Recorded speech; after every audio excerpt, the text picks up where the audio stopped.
You think you are rational. You think that when you make a decision, whether it is what car to buy, who to vote for, or who to marry, you are weighing the facts. You believe you are looking at the evidence, analyzing the pros and cons, and coming to a logical conclusion. But you are wrong. In fact, you are almost certainly wrong. Neuroscience tells us that up to 95% of your decisions are made subconsciously. They are made by a primal part of your brain that relies on shortcuts, emotional impulses, and ancient survival instincts. Your conscious mind, the part of you that thinks it is in charge, is mostly just a press secretary. Its job is to justify the decisions your subconscious has already made. Have you ever stayed in a bad relationship for too long just because you had already invested years into it? Have you ever ignored clear evidence that contradicted your political beliefs while instantly accepting a shady article that supported them? Have you ever bought something you didn't need just because it was on sale for a limited time? These are not random mistakes. These are glitches in your operating system. They are called cognitive biases. They are the invisible puppeteers pulling your strings. They distort your reality. They make you confident when you should be doubtful. They make you fearful when you should be brave. And they are responsible for some of the biggest disasters in history, from stock market crashes to wars. But here's the good news. Once you see the strings, you can cut them. Once you understand the software of your own mind, you can start to debug it. You can learn to spot the traps before you step into them. In this video, we are going to expose the 7 most dangerous cognitive biases that are ruining your life. We are going to explain why your brain lies to you, and we are going to give you the mental tools to finally think clearly. To understand why your brain is flawed, we have to look at how it was built. Your brain is not a computer designed for truth. It is a survival machine designed for efficiency. For millions of years, our ancestors lived in a dangerous world. If you saw a rustle in the grass, you didn't have time to calculate the probability of it being a lion versus the wind. If you paused to think, you died. So the brain evolved shortcuts. These are called heuristics. If it looks like a lion, run. If everyone else is running, run with them. If you have eaten this berry before and didn't die, eat it again. These shortcuts kept us alive on the savannah. But in the modern world, they are killing us. The modern world is complex. It requires nuanced thinking. It requires long-term planning. It requires us to understand statistics, economics, and psychology. But our hardware hasn't been updated in 50,000 years. We are running ancient software in a digital age. Daniel Kahneman, the Nobel Prize-winning psychologist, describes this as System 1 thinking and System 2 thinking. System 1 is fast, instinctive, and emotional. It is the autopilot. It says run or buy or he's lying instantly. System 2 is slow, deliberative, and logical. It is the pilot. It says, wait, let's look at the data. Let's calculate the risk. The problem is that System 2 is lazy. It takes a lot of energy to think deeply. So most of the time, we let System 1 drive the car. And System 1 loves cognitive biases. A cognitive bias is a systematic error in thinking. It is not just a random mistake. It is a predictable pattern of deviation from rationality. It means that under certain conditions, human beings will consistently make the wrong choice, even when the right choice is obvious. We are going to dissect 7 specific errors. These are the ones that affect your money, your relationships, and your happiness the most. Bias number 1, the sunk cost fallacy. Imagine you buy a ticket to a concert for $100. On the day of the concert, there is a blizzard. The roads are dangerous. You are sick. You really don't want to go. But you think, I already paid $100. If I don't go, I've wasted that money. So you drive through the blizzard. You are miserable. You get sicker. This is irrational. The money was gone the moment you bought the ticket. Driving through a blizzard doesn't bring the money back. It just adds more cost, your time, your health, and your safety to the loss. The sunk cost fallacy is the tendency to continue an endeavor once an investment in money, effort, or time has been made. This is why people stay in unhappy marriages for 20 years. We've been together so long, I can't leave now. This is why governments continue fighting lost wars. We have already lost so many soldiers, we can't stop now. This is why you finish a terrible book just because you read the first 50 pages. Your brain hates loss. It hates admitting it made a mistake, so it doubles down. It throws good money after bad. The cure? Ask yourself, if I had zero investment in this today, would I start it? If the answer is no, cut your losses and walk away. Bias number 2, confirmation bias. This is the mother of all biases. Confirmation bias is the tendency to search for, interpret, and recall information in a way that confirms your pre-existing beliefs. If you believe the world is dangerous, you will only notice the news stories about crime. You will ignore the millions of people who helped each other today. If you believe you are unlovable, you will obsess over the one person who rejected you and forget the 10 people who smiled at you. We do not see the world as it is. We see the world as we are. The internet has weaponized this. Algorithms are designed to feed you content that confirms your bias. If you are a conservative, you see conservative news. If you are a liberal, you see liberal news. You end up living in a filter bubble.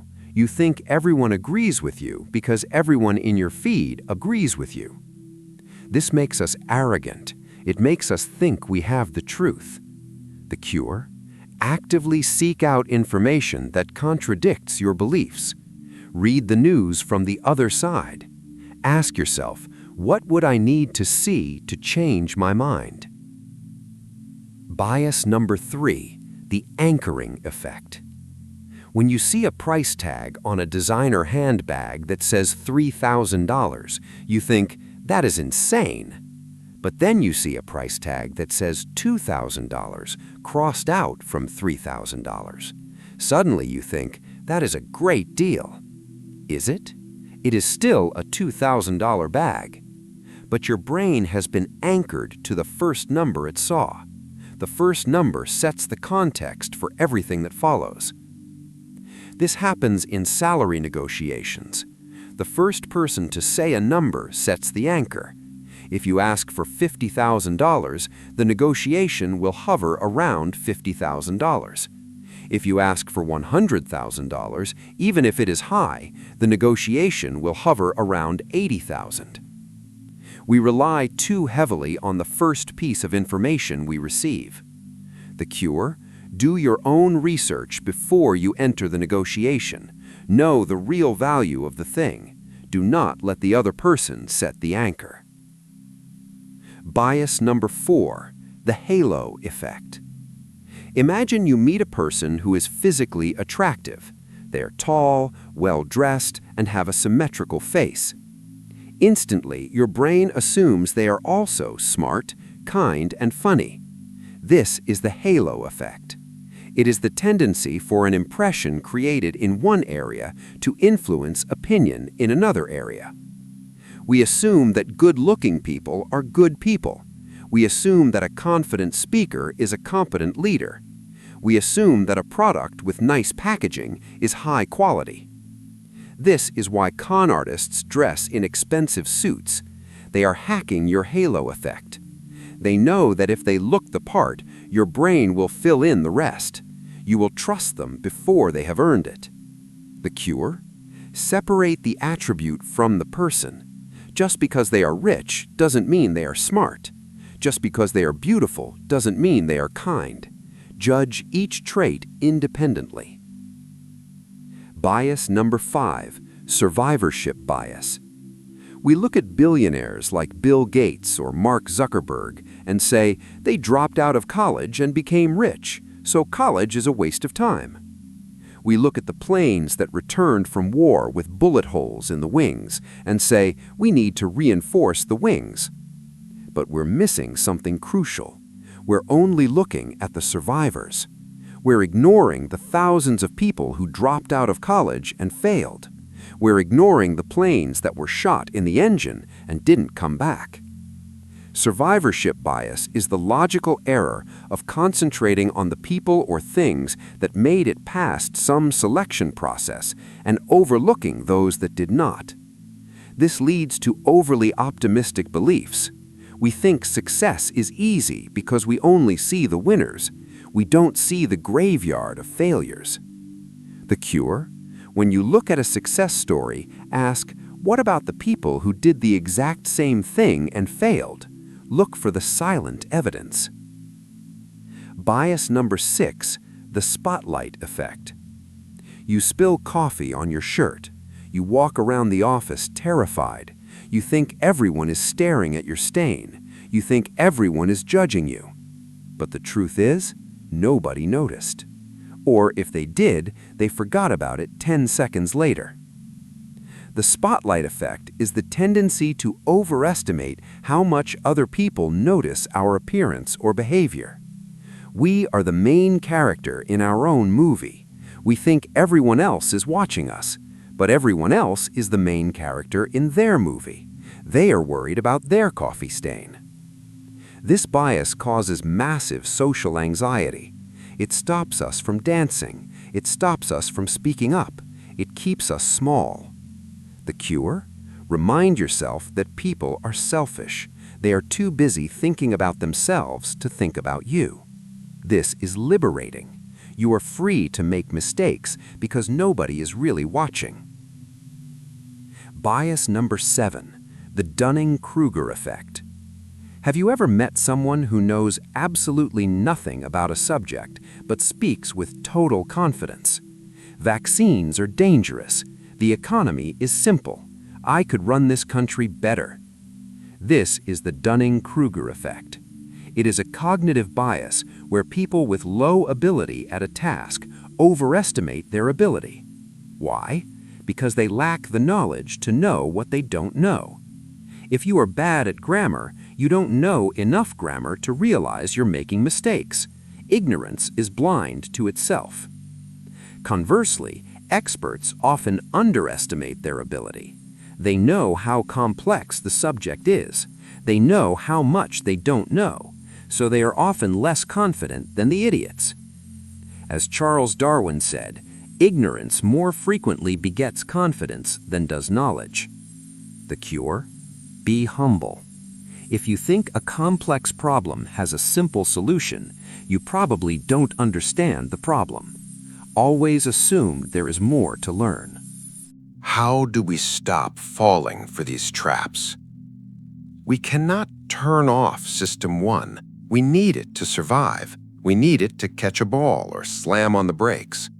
But we can build cognitive checkpoints. Think of these as security guards for your mind. Checkpoint 1, the why pause. Before you make a big decision, buying a car, accepting a job, breaking up, force yourself to stop for 24 hours. Engage System 2. Ask yourself, why do I want this? Is it because I need it? Or is it because of the halo effect? Is it because of the anchor? Write down your reasons. Seeing them on paper often exposes the bias. Checkpoint 2, the devil's advocate. Assign a part of your brain to be the enemy.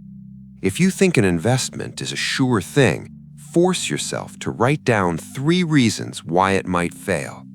If you think a political policy is perfect, force yourself to read the strongest argument against it. This breaks confirmation bias. It forces you to look at the blind spots. Checkpoint 3, inversion. Instead of asking, how do I succeed? Ask, how do I avoid failure? This is a technique used by Charlie Munger and Warren Buffett. If you want to have a happy marriage, don't just ask, how do I be happy?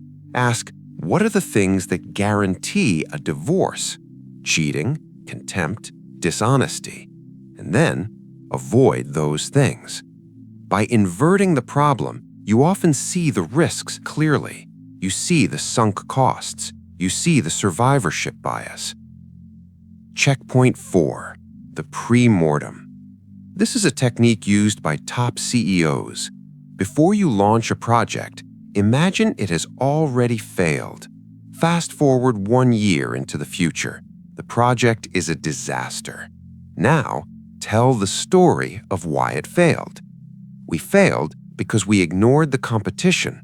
We failed because we ran out of money. By imagining the failure before it happens, you can fix the problems before you start.